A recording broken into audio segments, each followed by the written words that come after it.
नमस्कार मित्रों, एक बार पुनः आप सबके बीच में विलेज पंडित ब्लॉग के माध्यम से मैं उपस्थित हुआ हूँ दिनेश शर्मा। जी हाँ, शाजापुर जिले के छोटे से गांव से मैं आप सबके बीच में धर्मशास्त्रों के प्रचार प्रसार के लिए जुड़ा हुआ हूँ यूट्यूब के माध्यम से। आशा करता हूँ आप सभी को मेरे यह वीडियो अवश्य ही पसंद आ रहे होंगे। वीडियो को आप लाइक करिए, शेयर करिए और मेरे चैनल को आप सब्सक्राइब करिए। प्रणाम मित्रों, आपने यह शब्द कई बार सुना होगा या आपने भी अपने बड़ों को कभी न कभी प्रणाम शब्द का प्रयोग करते हुए अभिवादन किया होगा। जी हाँ, कई लोग होते हैं, कई बच्चे होते हैं जिन्होंने अपने माता पिता गुरुजनों को और श्रेष्ठ जनों को प्रणाम किया है, किंतु देखने में आता है कि वे एक हाथ से प्रणाम कर लेते हैं या उल्टे हाथ से प्रणाम कर लेते हैं। तो इस प्रकार से प्रणाम करने का जो महत्व है वो खत्म हो जाता है और अपयश की प्राप्ति हमको होती है। प्रणाम से आयु, आरोग्य, ऐश्वर्य, बुद्धि और बल प्राप्त होता है। हम धर्म, अर्थ, काम, मोक्ष ऐसे 4 पुरुषार्थ जिनको शास्त्रों में बताया है, उनकी सिद्धि के लिए ही मनुष्य का जीवन हमको प्राप्त हुआ, ऐसा शास्त्र बताते हैं। तो हम यदि इन 4 पुरुषार्थ को प्राप्त करना चाहते हैं तो हमको अपने ज्येष्ठ श्रेष्ठ गुरुजनों को प्रणाम अवश्य करना चाहिए। तो प्रणाम क्या है? प्रणाम मैंने आपको बताया कि प्रणाम से हम 4 पुरुषार्थ की सिद्धि कर सकते हैं। प्रणाम किनको करना चाहिए? तो प्रणाम हमारे जो श्रेष्ठ है, अर्थात माता है, पिता है, गुरु है, जो ब्राह्मण है, जो संत है, जो तीर्थ है, गाय है और जो हमारे वेद शास्त्र पुराण है, इनको जानने वाले जो साधु संत हैं, उन सबको हमको प्रणाम अवश्य करना चाहिए। जब भी हम इनको देखें तत्काल इनको प्रणाम करना चाहिए। अब प्रणाम के साथ में हम यह भूल कर देते हैं कि हम एक हाथ उठा करके अभिवादन कर देते हैं या एक हाथ से प्रणाम कर देते हैं, उल्टे हाथ से प्रणाम कर देते हैं। इस प्रकार करने से हम अपने देवताओं का, इष्ट का, गुरुजनों का, शास्त्रों का, तीर्थ का, गाय माता का, वेदों का अपमान करते हैं और अपयश की प्राप्ति होती है। तो इस प्रकार से दोनों हाथ द्वारा ही प्रणाम करना चाहिए, एक हाथ से प्रणाम कभी भी नहीं करना चाहिए। आगे मैं आपको बता रहा हूँ कि प्रणाम किसको नहीं करना चाहिए। जी हाँ, प्रणाम किनको नहीं करना चाहिए। हमारे शास्त्र यह भी हमको उपदेश करते हैं, हमारे धर्मशास्त्रों के द्वारा हमको यह भी ज्ञान प्राप्त होता है कि प्रणाम किनको नहीं करना चाहिए।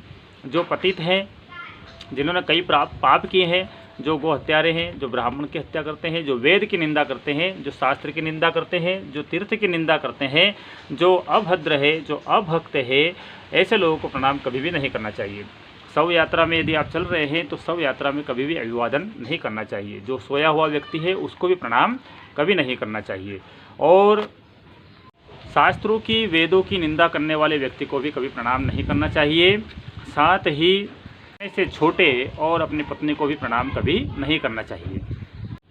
जिस जगह पर वाद विवाद चल रहा हो, लड़ाई झगड़ा चल रहा हो, वहाँ पर भी अभिवादन करना सर्वथा निषेध बताया गया है। जो व्यक्ति शोर कर्म करवा रहा हो, अर्थात वह सेविंग करवा रहा हो, दाढ़ी कटिंग करवा रहा हो, उस समय उस व्यक्ति को प्रणाम नहीं करना चाहिए। जब राजा या गुरुजन वार्तालाप कर रहे हो, परामर्श कर रहे हो, तो उन्हें भी प्रणाम नहीं करना चाहिए। जो राजा का सचिव होता है, यदि वह राजकाज में लगा हुआ हो तो उसे भी प्रणाम नहीं करना चाहिए। इससे हमें अपयश के साथ साथ कई मुसीबतों का सामना भी करना पड़ सकता है। यह शास्त्रों ने, नीति शास्त्रों ने हम सबके जीवन में उन्नति प्राप्त हुए, इसके लिए यह हम सबका मार्गदर्शन किया है। तो आज का वीडियो आप सभी को पसंद आ रहा है और यदि आप मेरे धर्मशास्त्रों के नाम, पुराणों में कितने श्लोक, संख्या इत्यादि के बारे में जानना चाहते हैं तो मेरे वीडियो को अवश्य देखिए। प्रणाम करने से क्या होता है मित्रों? तो प्रणाम करने से हमारे शास्त्र, वेद, पुराणों में इस प्रकार की कथाएं प्राप्त होती है कि हम, जैसे मैंने इस वीडियो में आपको बताया है कि धर्म आदि चतुर्थ पुरुषार्थ की सिद्धि तो कर ही सकते हैं और साथ में आयु और आरोग्य, यश, बल, कीर्ति भी हम प्राप्त कर सकते हैं।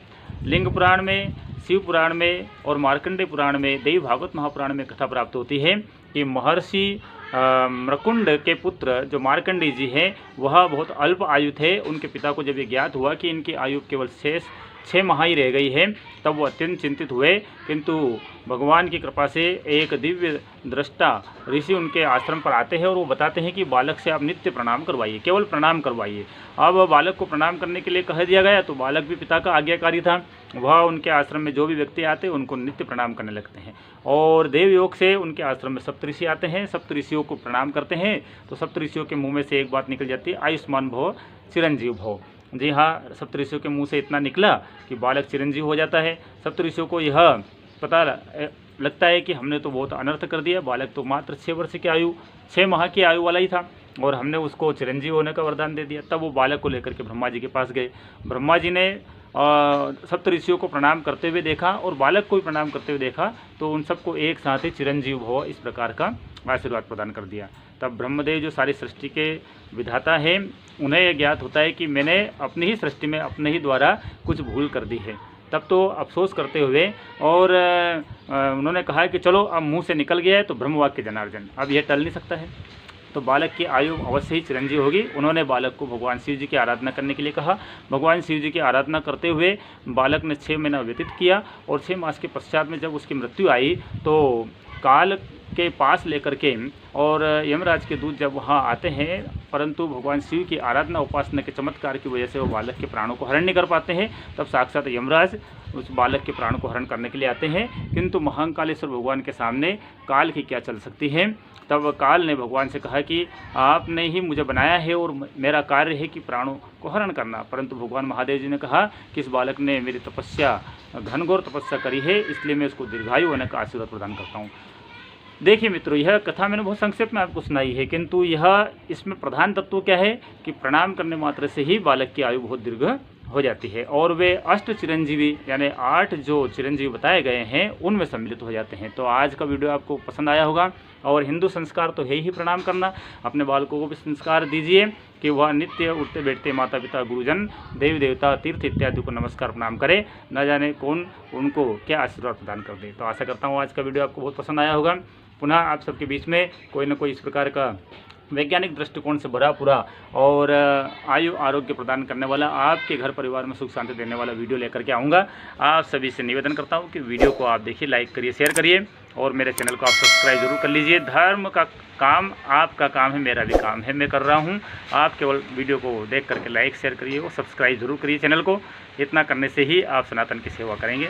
बहुत बहुत धन्यवाद। भारत माता की जय।